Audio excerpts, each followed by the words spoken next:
No canto esquerdo, pesando 90 quilos, diretamente de Osório, conhecido pelo seu amor pela cerveja alemã, pela implicância com cervejas lupuladas e pelas melhores piadas ruins, Henrique Sem Prestígio Boaventura.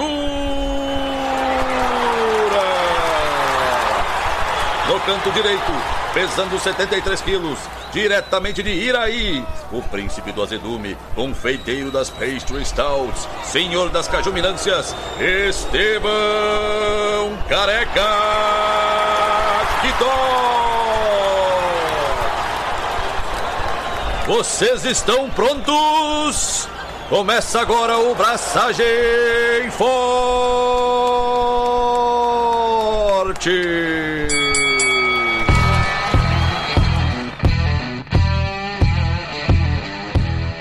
Alô, Loite, Henrique Boaventura, e novamente vocês devem estar sentindo falta de alguém. Já comentamos algumas vezes e eu não vou me cansar de comentar que a gente está passando por um dos piores momentos, a pior catástrofe natural já vista no Rio Grande do Sul, quiçá no Brasil.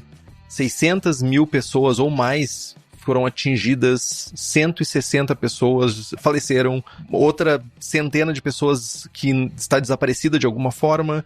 90% dos municípios aqui do Rio Grande do Sul tiveram algum tipo de dano causado ou pelas enchentes ou pelas chuvas. E por que o Estevão não está aqui? Ele está bem. A casa dele tá bem, não é a realidade de muitas pessoas, mas ele tá bem. O problema é que a fábrica da Cubo e um dos bares da Cubo foram atingidos diretamente pelas enchentes. Ainda continua com água. E ele, no momento, ele tá dedicando 100% da energia que ele tem para isso, para tentar resolver essas coisas, para ele se manter em pé. Então, por isso que ele não tá aqui junto com a gente hoje. Eu não fui atingido, a cidade aqui onde eu moro, ela não foi atingida de nenhuma forma. Um pontinho de alagamento, alguma outra coisa, mas nada que seja realmente comparável ao que está acontecendo no Rio Grande do Sul. Então, o show vai continuar e logo logo o Estevão vai estar de volta. Mas eu queria pedir 3 coisas para vocês que estão escutando a gente. Primeiro, muitas pessoas mandaram mensagem pro Estevão, continuem mandando, isso tá fazendo ele ficar em pé, isso tá fazendo ele ficar, sabe, achando que tem uma esperança, porque tem esperança e vocês fazem parte desse sentimento que ele tá sentindo. Façam ele se sentir abraçados. Se você puder contribuir de alguma maneira, seja como voluntariado, seja com aporte financeiro, nós vamos deixar alguns links aqui no post para você fazer contribuições. Ou se não, tu pode também ir direto na linha de frente, mas qualquer tipo de ajuda é muito bem-vinda nessa hora. E terceiro, e não menos importante, continue consumindo. O Estado está enfrentando já uma crise enorme, vai ser muito demorado para reconstruir. Então, consuma de cervejarias gaúchas, consuma produtos gaúchos. Inclusive, a Cubo deve estar lançando hoje mesmo, um crowdfunding. Então, consuma, compre, porque essas empresas vão precisar de vocês. 2 lembretes importantes, na verdade um lembrete importante, a gente também está rodando a pesquisa brasileira de cervejeiros caseiros, a edição de 2024, que a gente começou com o apoio da Zitos Brew Shop e da Cerveja da Casa. Então a gente está tentando mapear quem são as pessoas que fazem cerveja no Brasil. Quem são essas pessoas que fazem cerveja em casa? A gente quer entender qual é o perfil, se a gente está crescendo, se a gente está diminuindo, o que as pessoas gostam de fazer, o que as pessoas não gostam de fazer, equipamentos, tudo. O link está aqui no post, por favor. Se você ainda não preencheu, preencha. E se você já preencheu, mande para mais pessoas, porque a ideia é que a gente consiga ter uma abrangência maior possível dentro do Brasil. E hoje, especialmente por essa questão de Estevão, a gente não está tendo a gravação ao vivo, mas normalmente a gente tem ela junto com os nossos apoiadores e apoiadoras. E essas pessoas têm muitos benefícios. Tem sorteio de equipamentos, livros e merchan, participação do melhor grupo WhatsApp cervejeiro do país. Para quem não é apoiador, tem a benesse de 10% de desconto no Brewfather, usando o cupom BraçagemForte, tudo junto 10. E para quem é apoiador, tu tem 25% de desconto. Então é só vantagens. Além de ter o acesso ao Julgando Forte, que é a nossa iniciativa de treinamento e aperfeiçoamento de avaliação de cervejas. Então, se você quiser ter acesso a tudo isso e acompanhar a gravação ao vivo, sem cortes, faça como Alan George, Carlos Alberto Poitevin, Carlos Rogério de Carvalho Dutra, Felipe Augusto Kintzer, Felipe Lécio, Gabriel Mendes Souza Martins, Leandro Almeida, Luiz Henrique de Camargo, Ricardo Peixoto Gonçalves, Rodrigo de Lima Costa, Rubens Fernando, Thales de Souza Faria, Wellington de Oliveira Ferreira, além de um séquito de outras pessoas mais que nos apoiam pelo Apoia-se. O link é apoia.se/abraçagem-forte. O link está aqui no post. E antes de avançar, só lembrando que a confraria da expedição do lúpulo da Prússia já aconteceu com o lúpulo Elane. E agora a gente está esperando a próxima cerveja da confraria. Então, o que é a expedição do lúpulo? Todos os meses a gente recebe uma IPA com foco em um lúpulo diferente, fresca, sem pasteurização. É a mesma base de maltes, só muda o lúpulo. Então, chama os jovens no Instagram que tem lista de espera. Então, conforme a gente comentou no último episódio, esse formato é novo. E a gente está usando ele enquanto o Estevão precisa desse tempo para recuperar suas energias. E o rolê é bater um papo solto, de cervejeiro, para cervejeira, para cervejeira, e mostrar qual é o perfil de quem faz cerveja. Que a gente sabe que ele é gigantesco, mas muitas vezes a gente não tem uma visão tão ampla porque a gente não conversa. Então, a ideia aqui é bater um papo. E hoje eu intimei o Felipe Kintzer, nosso vulgo Felp, a gente sempre fala no programa dele. Dá um oi pra galera aí, Felp. E aí, Henrique, tudo bem? Aqui é o Felp. Olha, o Felp, inclusive, ele tá diretamente, contato internacional. Eu fiz um DDI pra ele, pra gente fazer essa chamada, uma ligação muito cara. Então, respeitem essa chamada, porque ela é muito cara. Felp, olhando pra câmera inexistente, número 8, eu queria que tu dissesse pra mim quem é o Felp na fila do pão. De onde é que tu é? Onde é que tu mora atualmente? Profissão? Bom, eu sou natural de Santa Cruz do Sul, interior do Rio Grande do Sul. Morei por alguns anos em Porto Alegre, num período que eu fazia mestrado, doutorado na área de engenharia e ciência da computação. Atualmente eu moro em Berlim, na Alemanha. Trabalho num instituto de pesquisa na área de microeletrônica, mais especificamente entrando um pouquinho em detalhes só. Vai fundo. Com o desenvolvimento de circuitos integrados para tolerância a falhas, com um foco mais em aplicação espacial. Até mês passado eu estava liderando um projeto para desenvolvimento de um microcontrolador para satélites de pequeno porte. Carambas. Basicamente esse sou eu. Meu Deus. Como o Felp é o tipo de pessoa que quando tu conversa com ele tem coisas que ele fala: eu não posso falar sobre isso. Cara, eu sempre quis ser essa pessoa, tipo, não posso comentar sobre esse assunto. E o Felp é essa pessoa. Recentemente não, mas ano passado eu entrei num projeto que eu não posso falar nem internamente do instituto com as pessoas. Então, se por acaso você for atingido por um raio laser do espaço, talvez seja algum projeto que o Felp está envolvido. Ou pelo menos um pedacinho dele que ele vai dizer que ele não sabia o que era porque ele não tinha visão do escopo inteiro. Possivelmente, então... Não, mas espera aí, não. Isso não pode deixar registrado.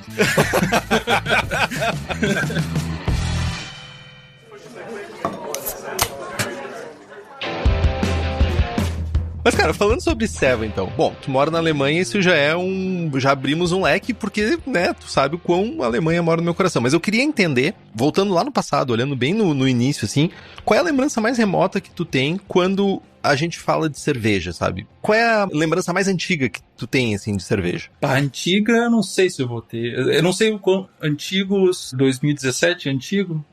É o mais antigo, pode ser familiar também. Eu me lembro de gente bebendo, eu me lembro, sabe? O que é mais antigo pra ti? Não, eu tenho uma que eu acho que é muito marcante pra mim, que, enfim, eu me refiro mais a minha participação mais ativa na primeira Copa de Cerveja Porra.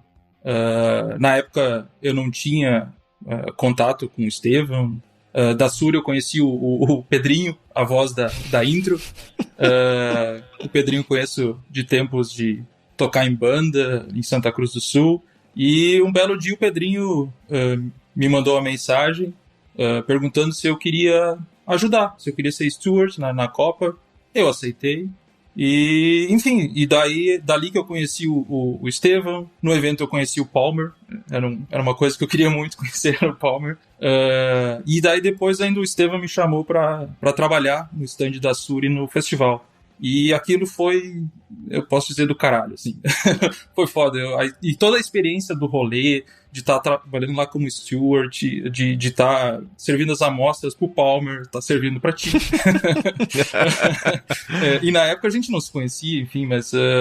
verdade. Aquilo me marcou demais, assim. Todo aquele rolê. Mas antes tu não consumia cerveja, tu só consumia cerveja de massa mesmo. Tu não tinha o costume de beber cerveja diferente. Não, eu já tinha o costume, mas é que foi, enfim, talvez a gente vai comentar mais pra frente, mas em 2016 foi quando eu comecei a fazer cerveja. Então eu não sei se eu acho que eu sou meio que novo se comparado a alguns. Meu, já faz quase 10 anos, meu. Já não é novo, mas por nada, velho. Não, pode ser, mas eu consumia, assim, cerveja artesanal, né? Nessa época já eu só realmente não tinha entrado ainda de cabeça no mundo da artesanal e, enfim, fazendo cerveja em casa. Mas tu é de uma cidade que tem já uma tradição muito forte de cerveja, né? Santa Cruz do Sul, ela tem uma tradição cervejeira muito grande, né? Por causa de Kerb e Oktoberfest, né? Sim, com certeza. Oktober é sinônimo de bebedeira. Eu até eu posso talvez contar agora a história, já que tá falando de Oktober. Ano passado eu fiz aquela indiada de fazer 3 Oktobers em sequência. Não, conte isso, por favor, conte. Eu acho que vale a pena abrir esse parênteses.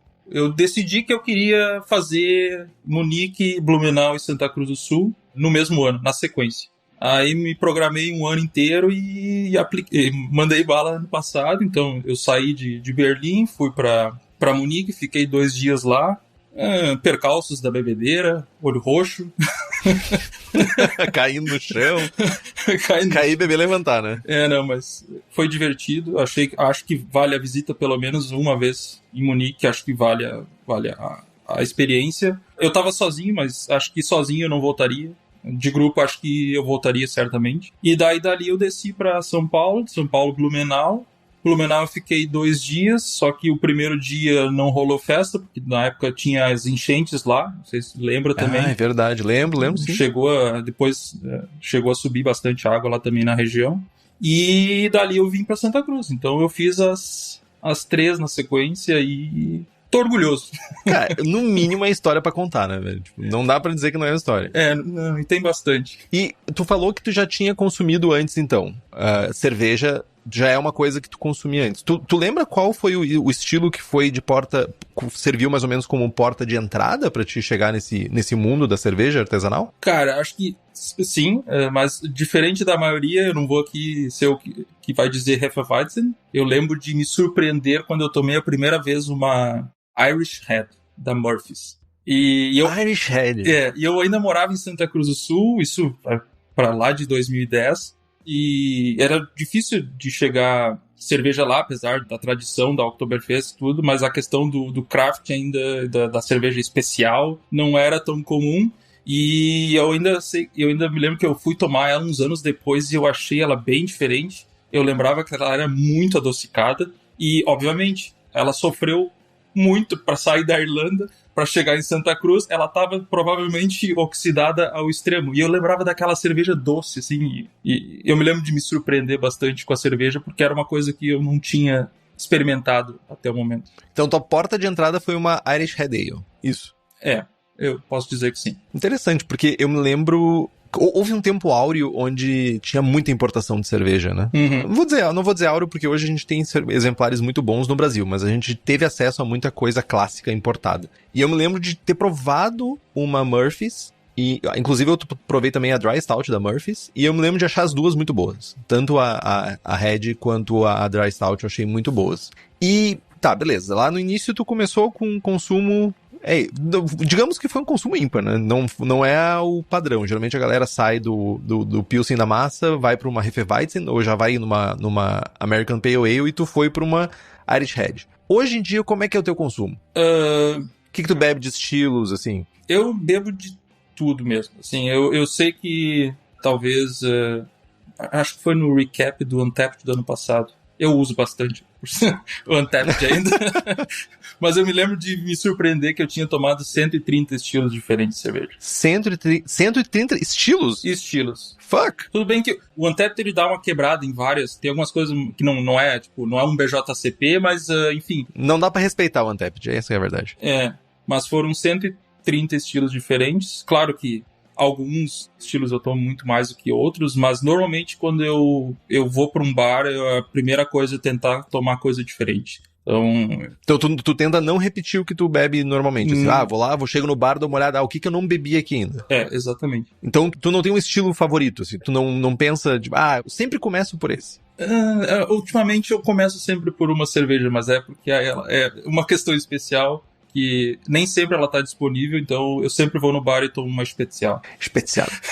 Especial é assim, gente, pra vocês que não são tão arrombados como nós, a gente já teve a possibilidade de ir pra Bamberg, vocês não sabem o que é uma cerveja boa.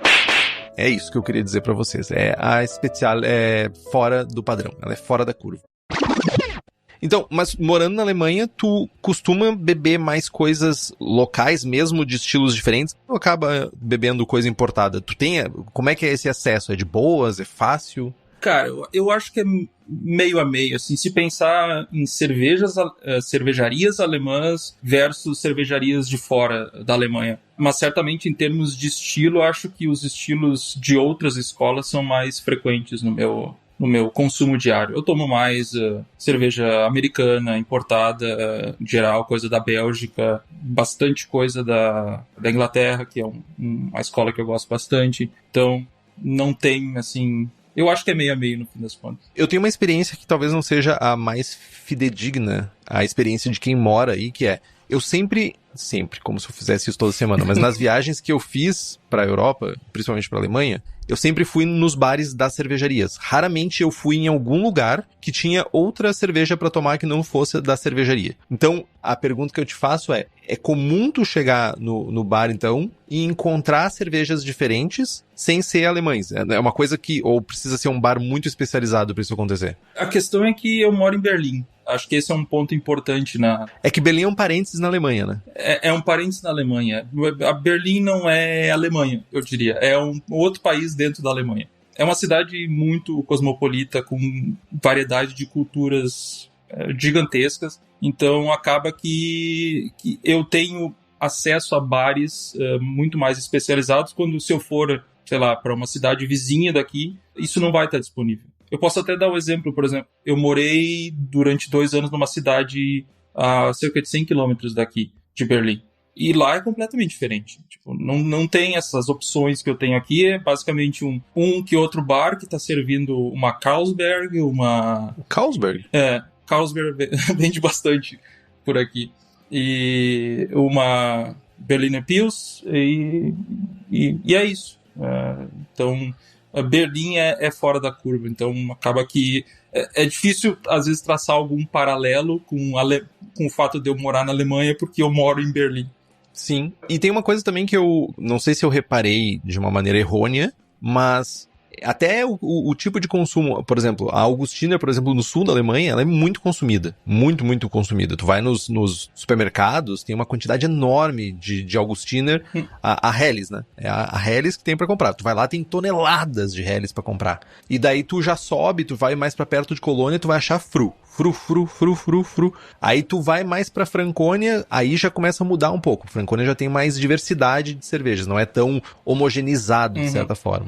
Então tem essa característica, né? Mas uma coisa que eu acho engraçado é que a gente não falou absolutamente nada de lúpulo. Mas falando de lúpulo, se tu quer usar os melhores lúpulos para fazer a tua cerveja na tua cervejaria, quem tem é a Hops Company.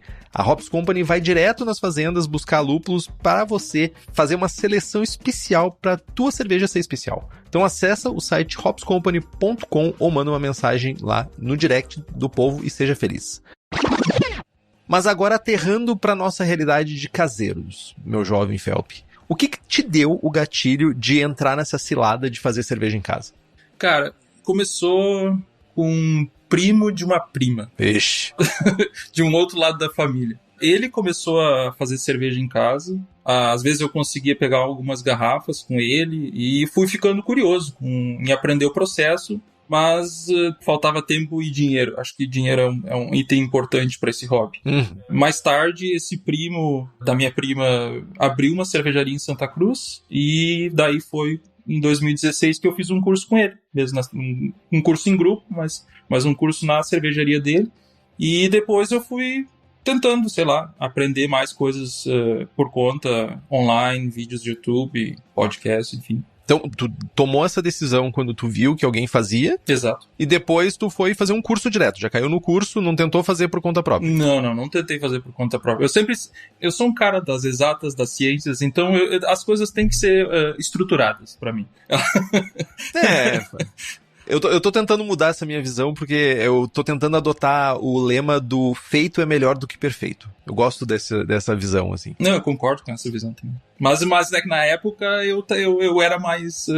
rígido, por assim dizer. Rígido com isso. Combina com o lugar que tu mora, né? Tipo, essa rigidez, né? Tipo, eu já tava treinando pra morar na Alemanha. E qual foi o primeiro estilo que tu fez em casa? Eu fiz uma Pale Ale, que no copo eu acho que tava mais para uma American Strong Ale. eu errei os volumes de água e os 20 litros projetados viraram no final 14 litros. Ixi. Eu também fiz uma American Pale Ale, só que então tu fazia com um equipamento de 20 litros já começou chutando porta. Comecei com 20 litros. E como é que era o teu equipamento? Era 3 panelas? Era uma panela só com bag? Eu tinha, enfim, lá na época do Brasil eu usava panela de alumínio, fogareiro, fermentava em bombona, envasava em garrafa. Saudade que não volta.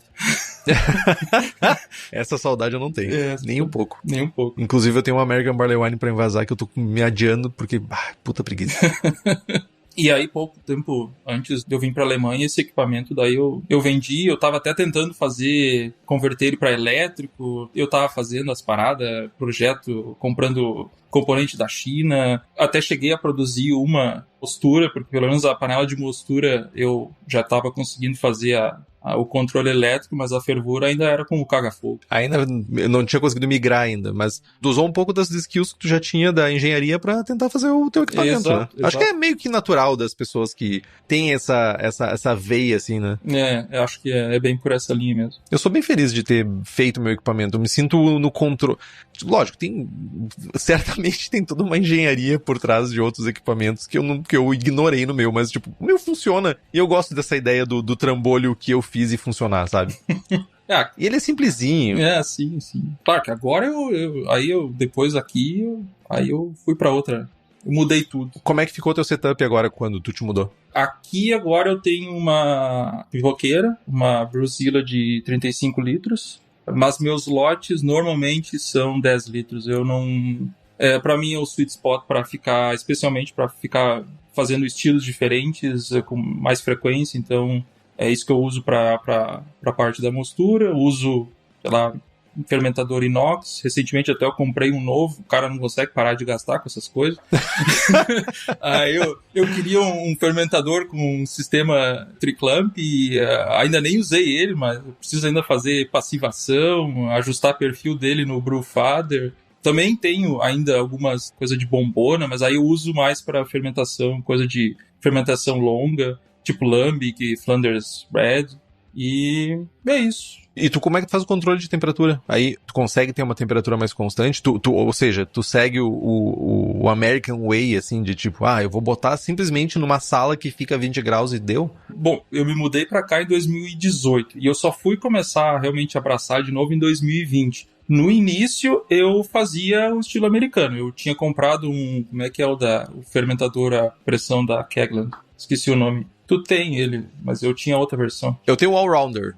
Mas era a outra versão. Enfim. E aí eu fermentava na sala, sob pressão, e ainda nem fazia resfriamento. Na época eu usava o no-chill. Eu tava tentando começar de novo, aí eu fiz no-chill acho que umas 2 vezes, daí logo depois eu mudei de ideia.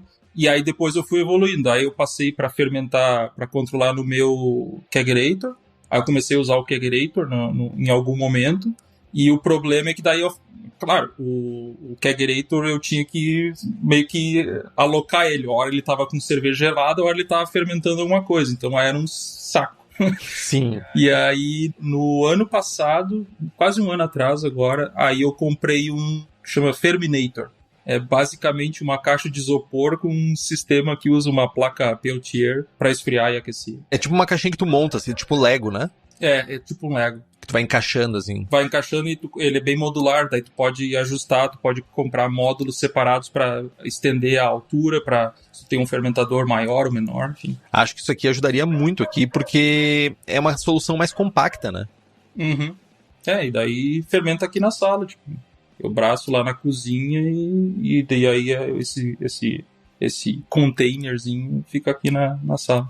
E Pensando agora, né, tu já tem uma jornadinha aí, tipo, quase 10 anos de fazer cerveja, né? Pelo que eu entendi, tu tá há 8 anos fazendo cerveja. Uhum. O que tu achou de mais... Qual foi a maior dificuldade que tu teve, assim, no processo? Alguma coisa te marcou que foi, tipo, isso aqui foi, sabe, depois que eu passei por isso aqui, tudo ficou mais fácil? Cara, deixa eu pensar. Acho que a maior dificuldade não foi exatamente uma coisa específica que eu corrigi logo, mas foi conseguir consistência com relação a certos parâmetros de eficiência. O exemplo da Pale Ale, acho que cabe aqui, que virou uma Strong, mas, claro, daí foi uma burrice da minha parte. Nesse caso, eu que errei. Se eu corrigi logo, mas na época eu não tinha o Brewfather, eu nunca me adaptei ao Beersmith, então eu tinha uma inconsistência muito grande em atingir a OG. E acho que agora pensando também tem um fator, eu comprava malte moído e eu comprava de 2 brew shops. Uhum. Uma em Santa Cruz e outra em Porto Alegre, dependia da ocasião. Se eu estava em Santa Cruz, decidi fazer ou se eu já me preparava. Claro que daí o moinho vai ter provavelmente configuração diferente e eu nunca ia conseguir calibrar direito o meu equipamento desse jeito. Hoje, claro, isso já foi superado, mas na época eu me lembro que isso me frustrava um pouquinho, assim. Como tu falou, né, que tu queria ter umas coisas sobre controle, então eu imagino o quanto isso pegava, era uma agulha no cérebro, né? Pra mim era uma agulha. E hoje tu mora em casa? Eu tenho um moinho de rolo em casa. Saquei.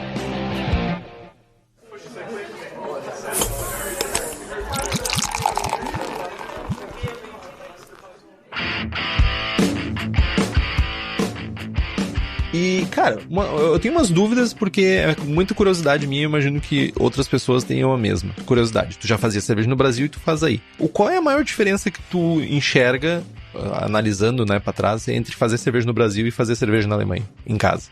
Cara, sinceramente eu não noto muita diferença. O que eu tenho agora é acesso a certos equipamentos e certos insumos que eu não tinha quando eu tava aí no Brasil. Acho que é mais isso mesmo. A maior diferença para mim é a acessibilidade que eu tenho aqui a insumos e equipamentos. Por exemplo, eu imagino que levedura liofilizada faz séculos que tu não usa. Cara, não faz séculos. Eu tô tomando, tu viu mais cedo, uma SBzinha aqui que eu fiz. Eu tinha um S04 que fica ali na geladeira para emergência. Vai que dá alguma coisa errada, vai que a levedura que eu tinha propagado e guardado já não tá mais... que eu sinto que ela já não tá mais no momento ideal, aí eu pego e vou lá. E aí tava para vencer essa levedura S04. Eu comprei uma nova para ter ali de backup sempre. Eu sempre tenho um S04 e um S05 na geladeira. E aí tava pra vencer, eu tinha um Mary's Otter também já meio velho, e aí eu pensei, vou gastar isso, vou fazer uma cervejinha, daí eu fiz a SB. E ficou boa? Ficou boa. Mas claro, eu tenho a preferência pela facilidade de levedura líquida atualmente. Aí é o Yeast e White Labs ou só White Labs? White Lab e o Yeast, as duas encontra facilzinho. As tuas compras geralmente são compras que são feitas online, ou tu tem uma brew shop que tu pode ir, comprar, sabe, ficar olhando o que tem de diferente? Eu compro tudo online. Um brew shop do qual eu compro bastante é no sul da Alemanha, outro fica na Bélgica. Já comprei de outros lugares, mas aí é mais coisa mais pontual, tipo, uma vez eu comprei lúpulo velho para fazer lambic. Eu encontrei numa brew shop na Inglaterra. Carambas. Aqui em Berlim não tem nenhuma brew shop física. Carambas, uma cidade tão gigante não tem uma brew shop. Tinha até a pandemia, mas aí eles faliram. Mais porque o modelo do negócio deles também tinha uma questão que eles alugavam o espaço, eles tinham umas triblocos acho que era da SS Brewtech, eles também tinham os fermentadores deles, e eles alugavam espaço para quem queria fazer cerveja, ia lá, e aí fazia cerveja, deixava fermentar, e voltavam depois da fermentação, envasava tudo. Então, esse modelo de negócio, durante a pandemia, acabou com os caras. E aí eles não tinham variedade de insumos, e aí provavelmente não tinha tanta gente justamente fazendo em casa. E aí eles foram para... Eles faliram. Eu acho que eu vi uma reportagem na Brew Your Own sobre esse esquema de Berlim. Eu acho. Posso estar confundindo com uma outra que eu também vi na Inglaterra, mas enfim. Mas tem comunidade aí? Tipo, tu tem gente que tu conhece que faz cerveja em casa? É uma coisa que tu tem acesso a pessoas com quem tu possa trocar ideia, assim? Ou é realmente uma coisa muito obscura, uma coisa muito...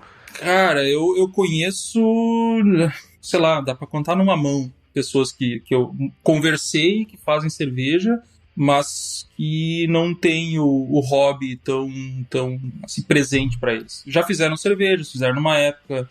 Aí tem outros que eu sei que fazem, mas eu não conheço. Eu sei porque de conversar com um dono de um bar que eu frequento bastante, ele tem bastante clientes que vão lá e levam cerveja artesanal para ele, que eu sei que existe, mas eu não tenho contato. É uma coisa que eu queria entender isso, porque a gente tem, nos Estados Unidos a gente sabe que é muito forte. Uhum. No Brasil a gente sabe que é relativamente, tem uma quantidade relativamente boa de pessoas que fazem cervejas, mas eu acho que é meio, todo mundo que a gente acaba conversando, que mora fora do Brasil, que não seja desses lugares que a gente falou, reporta que fazer cerveja em casa é uma coisa super fora da casinha, assim, é super fora da caixa pra quem mora na Alemanha, ou mora na Inglaterra, ou mora na Bélgica, ou mora na França, sabe? Não sei se é por questão de espaço, não sei se é por acesso a que a pessoa tenha cervejas boas, não sei, sabe?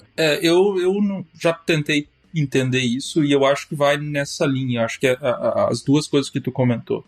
Questão de espaço acaba sendo um empecilho. Eu sei que meu primeiro endereço em Berlim, eu morava num apartamento de 32 metros quadrados e eu fazia cerveja, só que era uma incomodação para organizar o espaço e guardar as coisas e tudo, né? Era complicado. E outra é que tem cerveja tão boa quanto no mercado e principalmente o alemão, ele €1,50 é o que ele acha que vale uma cerveja. Não, mas no supermercado tu consegue, me corrija se eu estiver enganado, ano passado eu fui e era €1 talvez uma garrafa de 500 ml da Augustiner. Sim, é por aí. É nessa... €1,50 vai ser uma Doppelbock em garrafa. Sim. Por exemplo, em Berlim eu acho especial. Aí, mas é numa Getränke, numa bottle shop. Uma loja que vende cerveja. Uma loja que vende cerveja. Getränk. Desculpa. Só vai. Aí lá eu vou pegar uma especial que vem do sul da Alemanha aqui pra Berlim e vai custar €1,80. Nossa, mas ainda assim é bem barato, porque, sei lá, tu deve estar pagando €3,50 num 500 ml na especial da Rauchbier. Sim, por aí. Então, beber no bar é bem mais caro do que comprar garrafa, né? Com certeza. E aí tu tem os bares aqui de craft, e aí tu vai pagar na média de 5, 6 euros o copo de 250, 300 ml. Meu, por isso que eu não gosto de Berlim, velho. Olha só, cara. Berlim é uma desgraça, velho. Tá, mas aí eu tô falando de cerveja importada. E não é... Claro, tu vai num bar aqui tem a Hofbräu aqui em Berlim.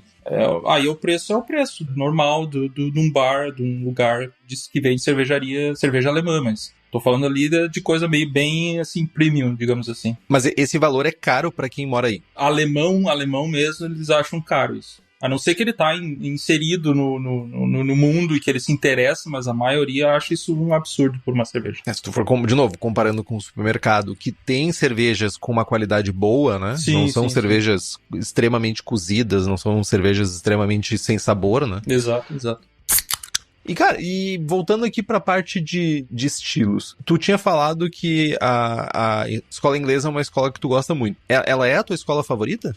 Complicado, porque um tempo atrás eu responderia facilmente sim, é a minha escola favorita, mas nos últimos anos, especialmente depois de mudar pra cá, ter mais acesso a cervejas frescas, tem aumentado o meu fascínio pela escola alemã e logo atrás ali a escola belga. Ainda seria a inglesa, mas por muito pouco. E tu, com essa paixão em mente, né, com esse amor novo, por assim dizer, que tu tem pela escola alemã, é uma escola que tu procura fazer estilos dela, daí tu tenta, mesmo tu tendo acesso a boas cervejas, tu tenta fazer em casa? Aí que tá. No passado, eu tinha a opinião de que pra que eu vou arriscar fazer uma cerveja que eu vou achar por €1 e vai estar provavelmente melhor do que a minha. Mas eu tenho mudado essa visão agora e eu tenho no meu planejamento, no meu roadmap de braçagens pro resto do ano, tem coisa mais da escola alemã que eu tô planejando fazer. Isso é uma pergunta que eu acho que é interessante também, que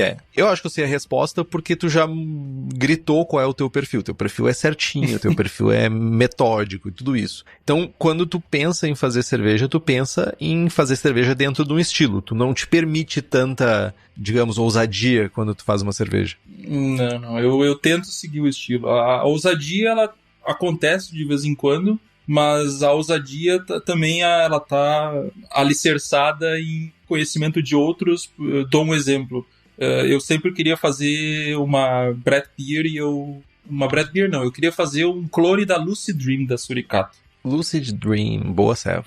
Boa serva. E aí era uma coisinha mais fora da casinha, tipo, é uma American Pale Ale com Brett. E aí eu fui na cara dura, pedi pro Victor a receita. Porque eu tô fugindo da minha zona de conforto. Mas isso é legal, porque eu entendo que tu também tenta replicar o que tu bebe. Tu tenta pegar uma referência que tu tem, beleza, eu vou fazer isso aqui. Então, não necessariamente tu tá dentro do estilo, mas tu tá tentando encaixar dentro da tua visão final do produto, né? Sim. É mais ou menos por essa linha mesmo. Não tenho, sei lá, um estilo preferido pra fazer, mas eu sei que eu não gosto de fazer high gravity. Tu não tem um estilo preferido pra fazer? Não. Eu gosto de variar bastante. Mas eu não gosto de quando o estilo pede high gravity. Agora eu vou ficar torcendo a faca nesse ponto. Eu quero ter uma cerveja pra beber em casa. Tipo, tu não tem aquela cerveja confortável. Eu tenho. E tô pra te dizer que não... São duas, na verdade. Porque eu não poderia não dizer uma alemã. Mas eu tenho duas cervejas que eu queria ter sempre em casa. Sempre. Duas cervejas que eu faço que eu queria ter sempre. Tu não tem essa cerveja tua? Eu não criei ainda essa necessidade. Eu tô ainda conseguindo ter mais a vontade de fazer e provar um estilo novo do que ter a mesma serva sempre em casa. Mas uma coisa que eu tava também pensando é que tu me decepcionou por uma razão muito específica. Ué? Eu tava vendo no BJCP Score, que é a nossa ferramenta que tem uma competição saudável, né, para as pessoas, incentivar as pessoas a fazerem estilos diferentes, que tu fez muito poucas lagers. Por quê? Acho que é aquele receio que muitas pessoas têm de começar a fazer. Eu já fiz lager, algumas poucas lagers, ou nenhuma. Não, eu fiz uma. Algumas, poucas. Eu fiz a Helles, fiz mais alguma também. Mas se a gente voltar lá para o que a gente estava conversando mais cedo, o meu controle de temperatura ele não era tão bom. Eu não tinha a segurança de que o meu controle de temperatura ia entregar o melhor para a levedura fazer o trabalho certinho dela. Mas agora isso certamente está mudando. Nos próximos 5 estilos que eu vou fazer, 4 são lagers. Eu vou fazer uma Märzen, uma Rauch Beer, uma Czech Pale e uma Czech Dark. Olha aí. Mas, tu tem que, daqui a pouco, tu vai ter que usar o favorecimento que tu tem do clima, Fazer que nem os alemães faziam antigamente. Fazer cerveja de acordo com as estações. É uma alternativa. Tu falou que tu já tem planejado. Como é que tu escolhe as cervejas que tu vai abraçar? Como é que é o teu processo? Tu faz, tipo, vou priorizar alguns estilos aqui que eu já fiz e aprimorar eles? Ou tu tenta sempre ficar mudando os estilos que tu tá fazendo? Eu abro o BJCP Score. Eu olho o que eu não fiz e o que eu tô a fim de beber na sequência. E aí eu vou meio que planejando. Eu costumo, como eu uso a levedura líquida, por mais que eu tenha acesso, não é barato, tão barato quanto a liofilizada. Aqui eu vou pagar uns 10 euros num pacote de líquida e o liofilizado vai ser uns 3,50 euros. Então é mais barato. E aí o que eu faço é sempre tentar propagar e eu planejo os estilos para usarem pelo menos 3 vezes a mesma levedura. Então, por exemplo, agora na Märzen e na Rauch Beer eu vou usar a mesma levedura e depois na Czech Dark e na Czech Pale eu também pretendo usar a mesma levedura. São 2 leveduras diferentes, uma para as alemãs e uma para a tcheca. Exatamente, é isso que eu vou fazer. E então tu reaproveita a levedura, isso também, mesmo tendo acesso bem fácil a leveduras, tu costuma reaproveitar? Sim, eu costumo até porque eu tenho o hábito de fazer starter sempre mesmo, eu sempre faço starter e eu sempre faço o overbuild, que chama ali no Brewfather. Então eu faço um starter, planejo ele para cerveja e planejo para tirar 100 bilhões de células. E aí eu salvo essas 100 bilhões e... Claro que eu não tenho um parâmetro para medir, mas eu só mais ou menos... É um chute ali que o Brewfather dá. E aí eu salvo 500 ml daquele starter que eu fiz. É uma boa alternativa. Eu realmente acho que, mesmo tendo acesso, às vezes não, muitas vezes, tu construir uma quantidade de células, fazendo uma cerveja e depois reaproveitando essa lama para outra cerveja, vai te dar uma fermentação melhor, vai te dar uma qualidade melhor de fermentação. E, cara, tem gente que não tem essa, digamos, skill, essa capacidade de ter uma boa sanitização, um bom processo de reaproveitamento de leveduras. E se também você quiser comprar leveduras, onde tem levedura para ale, lager, brett, bactérias, é a Levtech. Tem tudo para tua cervejaria, desde consultoria até leveduras. Além disso, a Levtech também tem leveduras para outras bebidas, como hidromel, cidra, whisky e cachaça. Então entra no site levtech.com.br e faz as tuas compras. Eu estava consultando meus alfarrábios aqui, meu jovem, olhando para a câmera, ajustando meu óculos, que eu não estou usando, porque, como sempre, eu estou tentando agir como Marília Gabriela. Tu enviou amostras e tu foi medalhista com tua We Have na Copa Abraçagem Forte, né? Isso. E quando tu faz cerveja, tu tem esse objetivo para mandar para concursos? Tu tem acesso a concursos aí? Cara, concurso nunca foi, assim, a minha praia. Eu nunca mandei amostras para concurso enquanto eu estava no Brasil, mas para esse, em particular, para esse concurso, eu tinha uma motivação de querer feedback. Um feedback detalhado, uma súmula bem feita e tentar me testar, assim. Mas também só mandei porque, como é que eu vou dizer, fechou que eu tava indo pro Brasil e ia dar certinho, aí eu fui lá e me planejei, mas normalmente eu não sou alguém que procura fazer cerveja para concurso. Aqui, acho que foi 2021, aqui em Berlim teve um concurso organizado pelaquela Brew Shop, que eu comentei que acabou fechando. Uhum. Eles fizeram esse concurso, acho que um pouquinho depois ali da primeira onda da pandemia. Era a segunda edição, eu cheguei a participar do concurso, queria uma súmula, queria me testar, mas no fim o formato do evento não foi o que eu pensava, a gente tinha que levar 5 litros de cerveja. Nossa! Eu levava 5 litros de cerveja no dia, de um evento aberto, e aí as pessoas circulavam, quem estava participando do evento provava a tua cerveja, ganhava uma prova, tinha um papelzinho e ia botando num ranking as preferidas. As 5 melhores, depois, no final do dia, foram avaliadas por daí um júri um pouco mais técnico. Mas aí, óbvio, eu teria, se eu soubesse que era assim, eu tinha feito uma Double IPA, claro que foi uma Double IPA mega lupulada que ganhou, e eu tava entrando com uma Cream Vake. Ah, não, daí não, tipo, meu... Meu, a pior maneira de avaliar é essa, meu, tipo, o voto popular, meu, o povo não sabe o que é, tipo, é bem... Tipo... Exatamente. Então, é mais por essa linha, assim, eu nunca tive essa gana de... Então, mas tem concursos aí, tu sabe de concursos que acontecem por aí? Eu sei desse, eu não sei do resto da Alemanha ou da Europa. Eu não tenho, como eu disse, eu não tenho essa ambição de ficar abraçando para concurso. Eu não quero criar mais uma obrigação e mais uma... Não quer viver nos louros de ouro, prata e bronze? Não. Eu sou um cara muito simples nesse sentido. Sou um cara muito simples que bebe cerveja boa aqui na Alemanha, sentado no meu apartamento de 200 metros quadrados em Berlim. 70.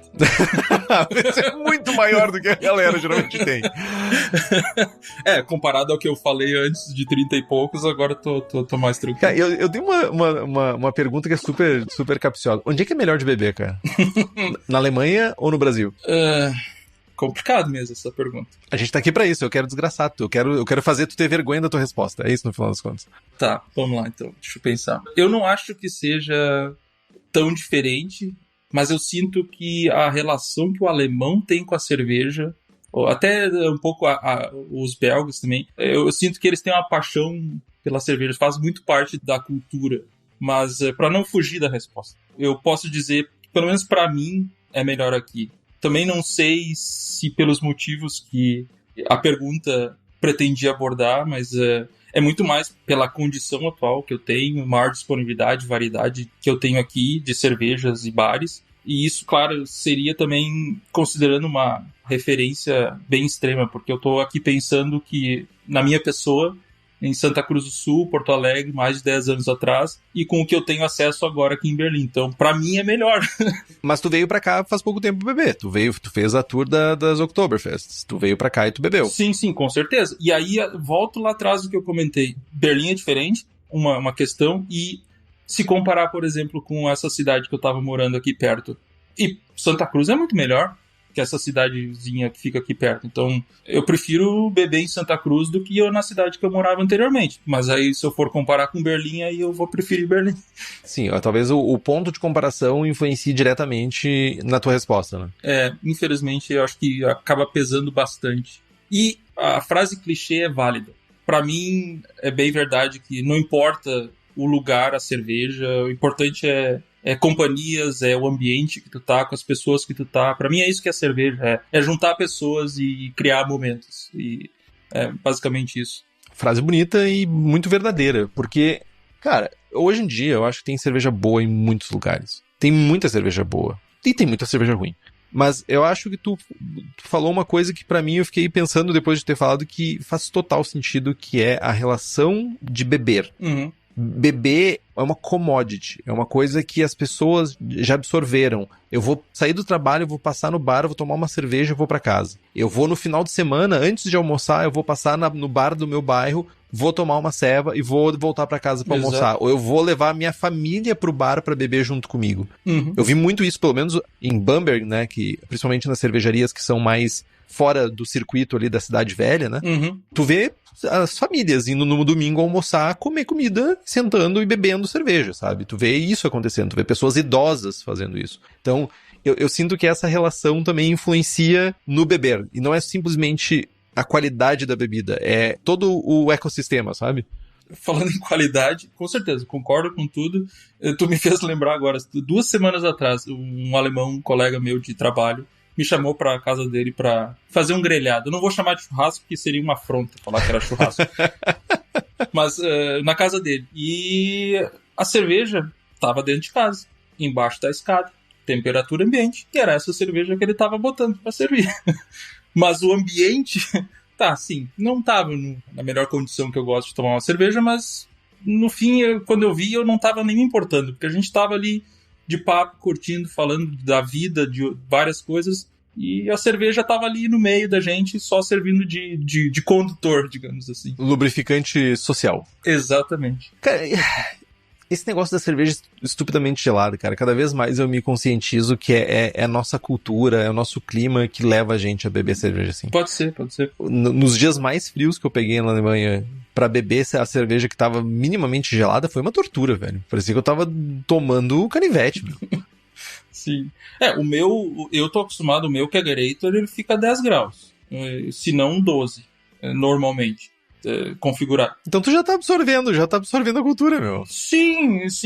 Eu não gosto de cerveja estupidamente gelada. Eu também não gosto, cara. Mas também, nesse dia, o dia não tava tão frio assim e tava, sei lá, a temperatura ambiente dentro de casa tava 20 graus, então a cerveja tava nessa faixa. Mas era uma cerveja também muito mais saborosa, ela era mais amarga, era uma German Pils, então ela tinha um caráter que o fato dela estar quente não incomodava tanto. É que ela não tava quente, né? Ela só não tava gelada, é diferente. Exatamente, ela não tava gelada. E tu tá há quantos anos? 4 anos, né? Mais 5? Vai fazer 6 agora. Vai fazer 6 agora. Eu imagino que tu tenha viajado bastante, né? Ao longo, pela Europa. Queria ter viajado mais, mas teve uma coisinha que aconteceu em 2020, né? Logo depois do... Tal da pandemia. Então eu me mudei em 2018, aí em 2019 eu tava basicamente só tentando me estabelecer em termos de apartamento, móveis e investindo só nessas questões. Tanto que eu também não fiz cerveja naquele ano, só fui voltar a fazer em 2020. E aí quando eu fui, tá bem, agora beleza, agora é a hora de começar a passear pela Europa. Aí trancou tudo. Então eu basicamente tive ali mais 2 anos que eu viajei muito pouco. Então eu comecei a retomar isso mais pro final ali de 2020 e ano passado. Então aí que eu comecei a viajar mais, de novo. E daí viajando, buscando cerveja diferente. Sim, eu faço turismo cervejeiro. Eu procuro a cidade, eu procuro, primeira coisa, quais são os bares, quais são as cervejarias que eu quero visitar, e eu monto o meu trajeto com isso. Se tiver algum um local famoso, melhor. Ponto turístico. Um ponto turístico é melhor, porque eu passo, olho também, mas o que importa é o ponto A e o ponto B, e o ponto B normalmente é uma cervejaria ou um bar. Meu, eu tive a capacidade de ir à Colônia e eu não tirei uma foto da catedral. Eu provavelmente acho que eu faria algo do tipo.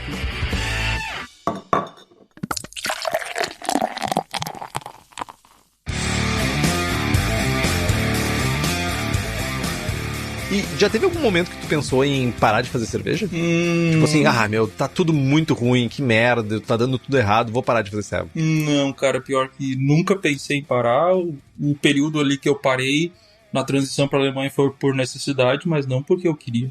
Logo em seguida tu já tava buscando maneira de fazer aí na Alemanha, né? Sim. Logo que eu tive condições de novo, que eu tava estabelecido, um apartamento e tudo mais, eu já tava buscando equipamento, Comecei daí a comprar e eu fui começar em fevereiro de 2020. E o que te motiva a continuar fazendo cerveja? Beleza, nunca pensou em parar, mas qual é a força motora que te leva a continuar fazendo cerveja? Cara, eu gosto do processo, eu gosto do dia da abraçagem, eu gosto de, com isso, tentar coisas novas, experimentar novos sabores, novos estilos. Cara, eu gosto do hobby mesmo.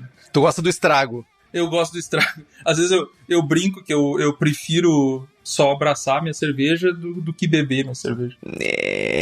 Não, beber é bom, beber é bom. Não, eu falei, eu brinco. Eu não tô falando 100% sério, mas tá. Eu gosto tanto do dia da abraçagem que às vezes parece que eu gosto mais do processo ali, do trabalho, do que dos louros que vem depois. Não seria talvez a força, então a força é isso, talvez seja o teu, aquele repetir aquele processo, fazer as coisas, seja... Sim, com certeza, é isso que me motiva a continuar, com certeza.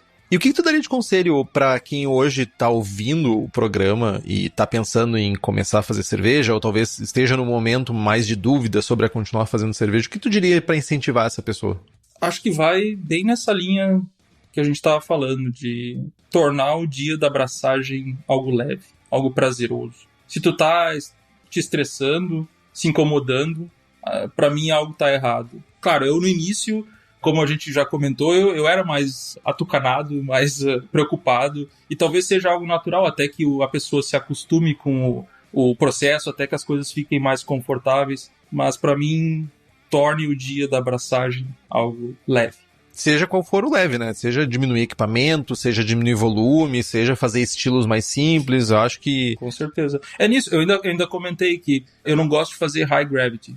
E normalmente os dias que eu faço high gravity são os dias que eu sinto que o dia da abraçagem não foi tão legal.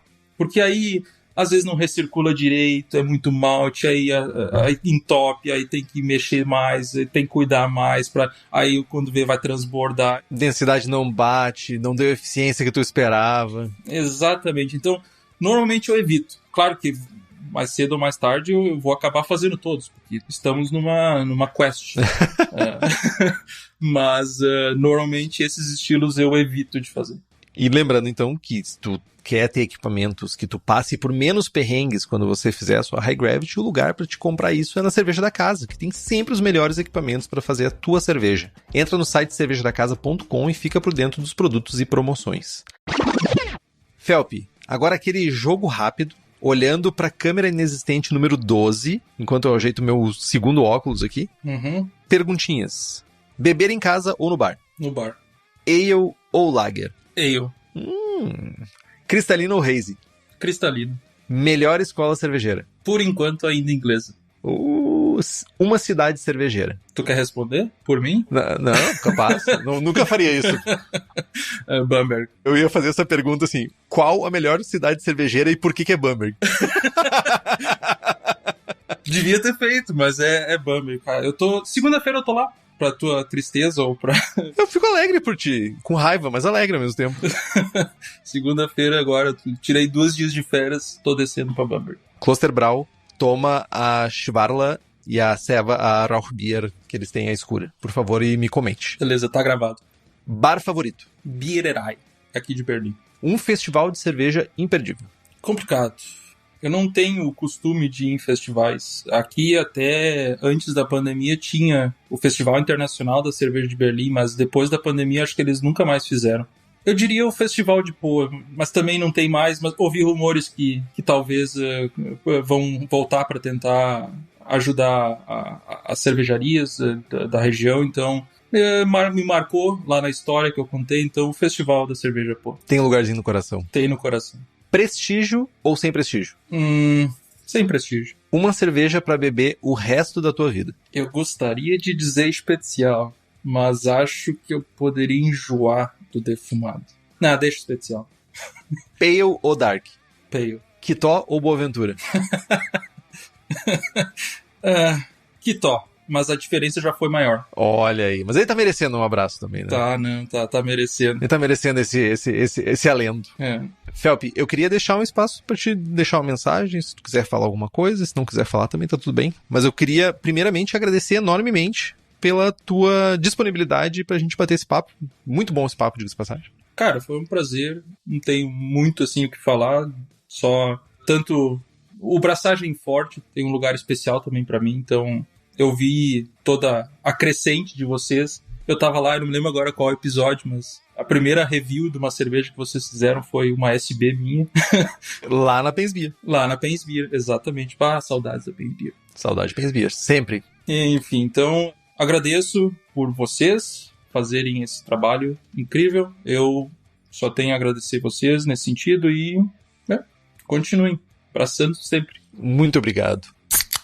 Gente, eu queria agradecer ao Matiasim, Ana Castilho, André Martins, Rafael Pozo e Tadeu Josino Pereira Pena. E nos siga no Instagram, estamos no Spotify, Apple Podcasts, YouTube Podcasts, Deezer, todos esses agregadores de podcasts. E se você puder e tiver a possibilidade de fazer um review nessas plataformas, é muito importante para nós, vai fazer com que a gente seja recomendado para mais pessoas. Compartilhe os episódios com seus amigos, tem dúvidas, sugestão de pautas, críticas, quer anunciar a sua empresa ou seu produto, e-mail para contato@braçagemforte.com.br ou mande uma mensagem para nós. É isso então, Felp? É isso. Braçagem Forte. Braçagem Forte.